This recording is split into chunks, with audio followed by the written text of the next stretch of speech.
कृपा कर कीर्तन ध्यान के बारे में कुछ समझाएं। कीर्तन समझने की बात नहीं, करने की बात है। कीर्तन शब्द में ही छुपा है राज, करने की बात। करो तो जानोगे। समझ से कीर्तन का कोई लेना देना नहीं। वस्तुतः तो समझ को रख दोगे एक किनारे, तभी कीर्तन कर सकोगे। तो समझ समझ के अगर कीर्तन किया तो होगा ही नहीं, समझ के किया तो चूक ही जाओगे। अगर बुद्धिमानी के द्वारा किया वहीं गलती हो जाएगी। समझने की फिक्र छोड़ो। अगर सच में ही समझना चाहते हो तो करो, समझ पीछे से आएगी। डूबो। कीर्तन ध्यान तल्लीनता का नाम है। कीर्तन ध्यान अहोभाव की अभिव्यक्ति है, धन्य भाव की। ये अहोभाव की मैं हूं, ये अहोभाव की परमात्मा ने मुझे सृजा, ये अहोभाव की थोड़ी देर आंखें खुली, रोशनी देखी, फूल देखे, पक्षियों के गीत सुने, सूरज चांद तारों का नृत्य देखा। ये थोड़े क्षण, ये थोड़े लम्हे जो जीने के मिले, ये न मिलते तो किससे शिकायत करते। ये मिले अकारण मिले, मांगे न थे, बिना मांगे मिले, किसी ने दिए। ये किसी का प्रसाद है। इस प्रसाद के प्रति जो धन्यवाद है वही कीर्तन है। तुमने चाहा तो न था कि तुम हो जाओ। तुम चाहते भी कैसे जब तुम थे ही ना। चाहने के लिए हो जाना तो पहले जरूरी। तुमने चाहा तो न था कि तुम देख सको, क्योंकि देखा ही ना होता तो देखने की चाह कैसे पैदा होती। तुमने चाहा तो न था कि सुन सको ये गीत, ये संगीत जो जीवन का है, ये कलरव नाद जो अस्तित्व का है, ये सब मिला है, ये वरदान है, ये तुम्हारे बिना मांगे मिला। ये भीख नहीं है, ये प्रसाद है। भीख और प्रसाद के फर्क को समझ लेना। तुमने मांगा और मिले तो भीख, तुमने न मांगा न तुमने चाहा और मिला तो प्रसाद। ये प्रभु प्रसाद है, ये परम अस्तित्व का प्रसाद है तुम्हारे लिए। लहर लहर को उसने ऐसा बनाया कि वो सारे अस्तित्व को भोग सके।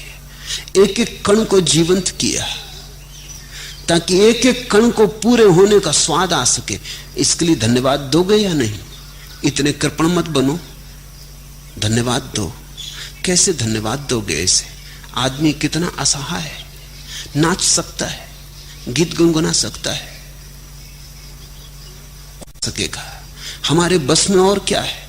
कीर्तन का इतना ही अर्थ है जो हम कर सकते हैं। चढ़ाने को कुछ ज्यादा नहीं है। बस जो कुछ है ये अहोभाव है। इसको ही हम उस समग्र के प्रति समर्पित करते हैं।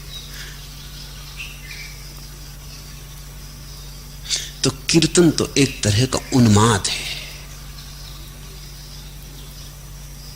पागलपन नहीं, उन्माद। भाषा कोश में तो दोनों ही अर्थ है, जीवन के कोश में अर्थ अलग अलग है। पागलपन है जब तुम्हारी जीवन की अवस्था खंड खंड हो जाए, टुकड़े टुकड़े में टूट जाए, तुम एक न रह जाओ, अनेक हो जाओ। और उन्माद है जब तुम्हारे सारे खंड इकट्ठे हो जाएं, तुम एक हो जाओ। उस एक में हो कि तुम नाच उठो, मस्त हो उठो। उन्माद सामान्य चित्त से ऊपर जाने की अवस्था है। पागलपन सामान्य चित्त से नीचे गिर जाने की अवस्था है। दोनों में एक बात समान है कि दोनों सामान्य चित्त के बाहर है। इसलिए परमहंस पागल मालूम होते हैं, इसलिए परमात्मा के दीवाने भी विक्षिप्त जैसे मालूम होते। एक बात समान है कि दोनों, जिसको तुम सामान्य बुद्धिमानी कहते हो उसके बाहर हो गए, पागल नीचे गिर के बाहर हो गया, मस्त ऊपर उठ के बाहर हो गया। लेकिन दोनों को एक मत समझ लेना, दोनों में जमीन आसमान जैसा अंतर है। न जाने क्यों जमाना हंस रहा है मेरी हालत पर, जुनून में जैसा होना चाहिए वैसा गिरेबा है। भक्त कहता क्यों हंस रहे हैं लोग, ये तो उन्माद में जैसा होना चाहिए वैसे ही तो वस्त्र हैं, वैसा ही परिधान है। तो पागल को जैसा होना चाहिए वैसा ही तो मैं हूं, लोग हंस क्यों रहे। न जाने क्यों जमाना हंस रहा है मेरी हालत पर, जुनून में जैसा होना चाहिए वैसा गिरेबा है। और क्या चाहिए, कीर्तन तो उन्माद है, बुद्धिमान तो हंसेंगे। इसलिए दुनिया से कीर्तन खोता चला गया है। दुनिया बहुत बुद्धिमान होती चली गई, उसी बुद्धिमानी में बुद्धू हो गई। कीर्तन खोता चला गया है, नाच गुम हो गया है। लोग अगर नाचते भी हैं अब तो बहुत निम्न तल पर नाचते हैं, वो कामोत्तेजना का नृत्य होता है। अब प्रभु उन्माद का नृत्य कहीं भी नहीं होता। अब ऊर्जा ने उन ऊंचाइयों को छूना बंद कर दिया है। अब यहां तूफान भी उठते हैं, आंधियां भी आती हैं, तो भी जमीन का दामन नहीं छूटता, आकाश में नहीं उठ पाते। पक्षी उड़ते भी हैं तो ऐसा घर के चारों तरफ चक्कर लगा के फिर वहीं बैठ जाते हैं। दूर दूर की खो जाए पृथ्वी, दूर की खो जाए नीड़, इतने दूर आकाश में नहीं जाते। कीर्तन बड़ी दूर यात्रा है, ये परमात्मा के साथ नाचना है। जैसे तुम कभी किसी स्त्री के साथ नाचे, जैसे तुमने प्रेम किया, तो नृत्य में एक प्रसाद आ जाता है, एक गुण धर्म आ जाता है। किसी के साथ तुम नाचो सिर्फ नाचने के लिए औपचारिक, तो नाच तो हो जाएगा, क्रिया पूरी हो जाएगी, लेकिन भीतर प्राणों में कोई रस न बहेगा।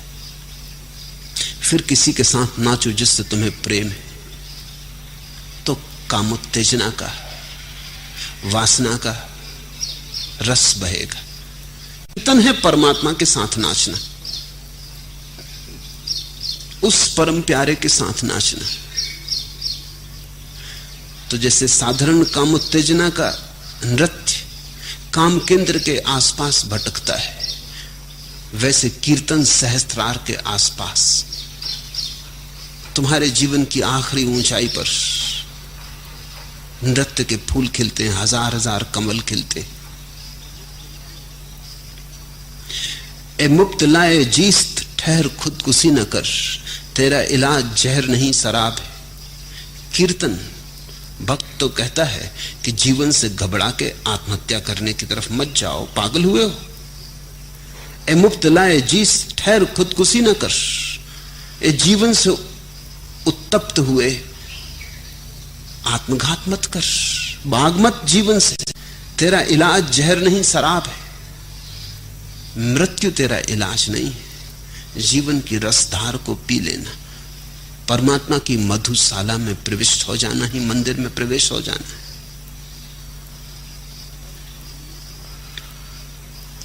तर दामनी पे शेख हमारी न जाइए, दामन निचोड़ दें तो फरिश्ते वजू करें। तो कीर्तन करने वाला तो दीवाना है, पागल है, नर्तक है, गायक है, वादक है, और इतनी तीव्रता से नर्तन करता है, इतनी गहनता से कि अपने को भूल जाता, खो देता, खुद बचता ही नहीं। पश्चिम का एक बहुत बड़ा नर्तक हुआ निजिंस्की, उसके संबंध में वैज्ञानिक बड़े चकित थे। उसके नृत्य जैसा नृत्य फिर कभी देखा नहीं गया, ना उसके पहले ना उसके बाद। वैज्ञानिक हैरान थे कि जब वो नृत्य करते करते छलांग लगाता था तो ऐसा लगता था कि पृथ्वी पर वापस लौटते बड़ा धीमे धीमे वापस आता है, जैसे गुरुत्वाकर्षण का नियम उस पर काम नहीं करता। और भी नर्तक छलांग लगाते लेकिन तत्क्षण पृथ्वी पर वापस लौट आते। वो भी छलांग लगाता था लेकिन ऐसे लौटता था जैसे कोई पक्षी का पंख डगमगाता डगमगाता आहिस्ता आहिस्ता हवा पे तिरता तिरता जमीन की तरफ आता है। उसके बहुत अध्ययन किए गए, उससे पूछा भी गया कि चमत्कार कहां है, ये जादू कैसे पैदा होता। तो वो कहता मुझे पता नहीं, जब मैं अपने को बिल्कुल भूल जाता हूं तभी ये छलांग घटती। जब मैं नहीं होता तभी, जब तक मैं होता हूं अगर मैं चेष्टा से ये छलांग लगाऊं तो परिणाम में कुछ हाथ नहीं आता। लेकिन नाचते नाचते एक ऐसी घड़ी आती कि नाच रह जाता, नर्तक नहीं रह जाता। उस क्षण अगर ये छलांग लगती तो मैं खुद ही चकित होता हूं, मैं बिल्कुल हल्का निर्भर हो जाता हूं। जैसे जमीन की कशिश का अहंकार पर बड़ा बल हो, है भी। जमीन तुम्हारे अहंकार को ही खींच रही है। जिस दिन तुम्हारा अहंकार गया, आकाश खुला है, फिर तुम्हारे लिए जमीन की कोई पकड़ नहीं।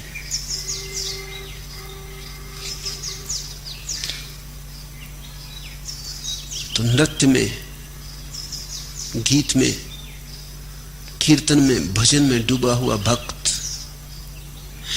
ज्ञानियों से कहता है, तरदामनी पे सेख हमारी न जाइए, हमारे भीगे दामन पे मत जाइए। दामन निचोड़ दें तो फरिश्ते बजू करें। ये शराब इस जगत की शराब नहीं, ये बेहोशी किसी और जगत की बेहोशी, ये अपने भीतर किसी और जगत को निमंत्रण है। भक्त जब कीर्तन में परिपूर्ण लवलीन होता है तब भक्त नहीं रहता, भगवान ही होता है। तब वो केवल शून्य हो गया होता है और उस शून्य में उतर आती परम ऊर्जा। तुम खाली तो जगह करो, तुम सिंहासन तो रिक्त करो। परमात्मा प्रतिपल उत्सुक है तुम्हारे भीतर आ जाने को। तुम तो जरा बाहर हो जाओ। कीर्तन का इतना ही अर्थ है अपने से बाहर हो जाना, अपने घर को खाली छोड़ देना कि तू आ, अब भीतर कोई भी नहीं, अब पूरी जगह तेरे लिए खाली, तेरे लिए सुरक्षित। रंज गम दर्द अलम यास तमन्ना हसरत, एक तेरी याद के होने से क्या क्या है दिल में। रंज गम दर्द अलम यास तमन्ना हसरत, एक तेरी याद के होने से है क्या क्या दिल में। भक्त कहता है भगवान की याद के साथ ही क्या क्या नहीं होने लगता। आनंद, अहोभाव, आशा, निराशा, सुख, दुख, अभिप्सा, प्यास, तृप्ति।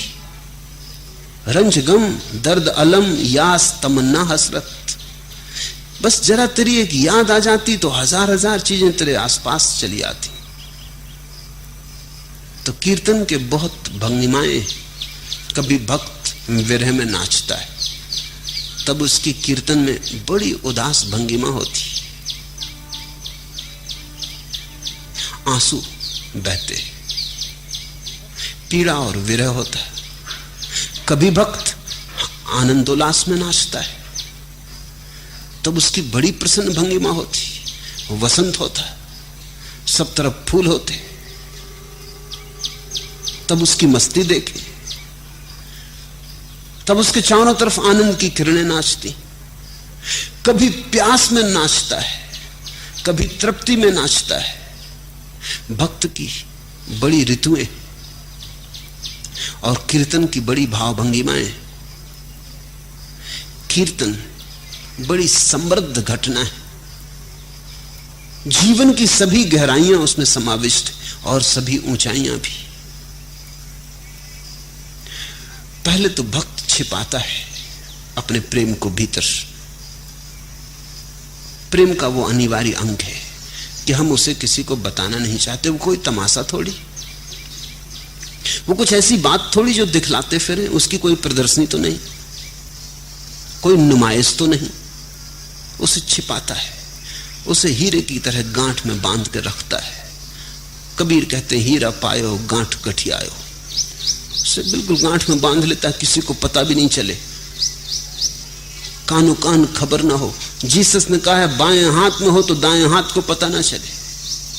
सूफी फकीर कहते हैं रात आधी रात उठ के कर लेना प्रार्थना, तुम्हारी पत्नी को भी पता ना चले। पहले तो बड़ा निजी है, लेकिन ज्यादा देर निजी नहीं रहता। जब भरने लगता है पात्र, तो पात्र ऊपर से बहने लगता है, फिर छिपाए नहीं छिपता, फिर प्रकट होने लगता है। जब प्रकट होने की घड़ी आती तब भजन कीर्तन बनता है। भक्ति जब तक भीतर भीतर भीतर भीतर रसधार बहती तो भजन, जप। फिर जब बहने लगती बाहर अवश होकर, हो तो भी रोक नहीं पाते, इतनी ऊर्जा का जन्म होता है कि चारों तरफ फैलने लगती ऊर्जा अपने आप। तब कीर्तन, कीर्तन भजन की अभिव्यक्ति है, कीर्तन भजन की अभिव्यंजना है। तुम भी मजाज इंसान हो, आखिर लाख छुपाओ इश्क अपना, ये भेद मगर खुल जाएगा, ये राज मगर इफ्सा होगा। छिप ना सकेगा ये भेद, ये राज मगर इफ्सा होगा, ये पता चल ही जाएगा। प्रेम को कौन कब छिपा पाया। तो प्रेम जब तुम्हारे बिना दिखाई पड़ने लगता, तुम्हारे रग रोए में झलकने लगता, प्रेम की आभा तुम्हें घेर लेती। तुम्हारी आंखों के पास, तुम्हारे चेहरे के पास एक प्रेम का आभा मंडल निर्मित हो जाता कि कोई चाहे तो छू ले, कि कोई चाहे तो थोड़ा सा आभा मंडल अपनी मुट्ठी में बांध ले, कि कोई चाहे तो तुम्हारे आभा मंडल को पी ले। जब आभा मंडल इतना वास्तविक हो जाता तब कीर्तन प्रकट होता है। तो जल्दी मत करना, कीर्तन तो भजन की आखिरी अवस्था है। पहले भजना, भीतर भीतर भीतर डुबाना ताकि जड़ें फैल जाएं। फिर एक दिन तुम भी देखोगे, तुम भी मजाज इंसान हो, आखिर लाख छुपाओ इसका अपना, ये भेद मगर खुल जाएगा, ये राज मगर इफ्सा होगा। तब उन्माद की आखिरी घड़ी आती, तब तुम्हारे अंतर की कोयल कूक उठती, तब तुम्हारे अंतर का मोर नाच उठता है। तब फिर चिंता नहीं रह जाती। तब कीर्तन, कीर्तन का अर्थ है जब भक्ति प्रकट होकर बहने लगी, चैतन्य नाचते हुए, गांव गांव ढोलक बजाते हुए, मीरा नाचती हुई गांव गांव। फिर लोक लाज की चिंता नहीं, फिर सब उपचार छूट जाते, फिर सब उपाधियां गिर जाती, निरुपाधिक उपचार मुक्त। भक्त उसके हाथ में कठपुतली होकर नाचने लगता और गीत गुनगुनाने लगता। फिर भक्त तो सिर्फ बांस की पोंगरी है, फिर उसे जो गीत गाना हो गा ले, जो गुनगुनाना हो गुनगुना ले। भक्त सिर्फ राह देता है, उपकरण मात्र हो जाता है। चलो भाव से, भाव जब सघन होगा तो भजन, और जब भजन फूट पड़ेगा हजार हजार फूलों में और सुगंध बिखर जाएगी लोक लोकांतर में, तब कीर्तन। कीर्तन भक्ति की परम दशा है।